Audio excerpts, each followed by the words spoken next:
Hello friends, আমি একটা নেমন্তন্ন বাড়ি গেছিলাম, তাই তোমাদের সাথে একটু ছোট্ট করে শেয়ার করলাম। তো দেখতে পাচ্ছ খেতে বসে গেছি। এখানে দিয়েছিল নান আর আলুর দম, কাশ্মীরি আলুর দম। তো সেটা দিয়ে খাচ্ছিলাম। তারপরে পড়ে গেল এখানে বসন্তী পোলাও আর চিকেন কষা। ও তার সামনে একটা ছিল হলো ডিমের ডেভিলিটা দেখাতে আমি ভুলে গেছি।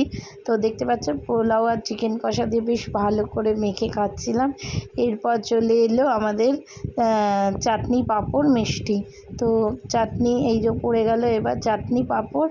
এরপর ছিল রসগোল্লা, তারপর ছিল সন্দেশ, তারপরে ছিল আইসক্রিম। তো কিছু মুহূর্ত তোমাদের সাথে শেয়ার করলাম। আর ছিল এই যে আমার নাতির মুখে প্রসাদ। তো দেখতে পাচ্ছ ওর সাথে কিছু ছবি তুলেছি, আর আমার মেয়ের সাথে আমি কিছু ছবি তুলেছি, আমার ছেলের সাথে কিছু ছবি তুলেছি। তো সেগুলো তোমাদের সাথে শেয়ার করে দিলাম। তো ভিডিওটা ভালো লাগলে লাইক করো, কমেন্ট করো, শেয়ার করো, আর প্লিজ প্লিজ প্লিজ সাবস্ক্রাইব করো। আজকের জন্য এইটুকু, চলো টাটা।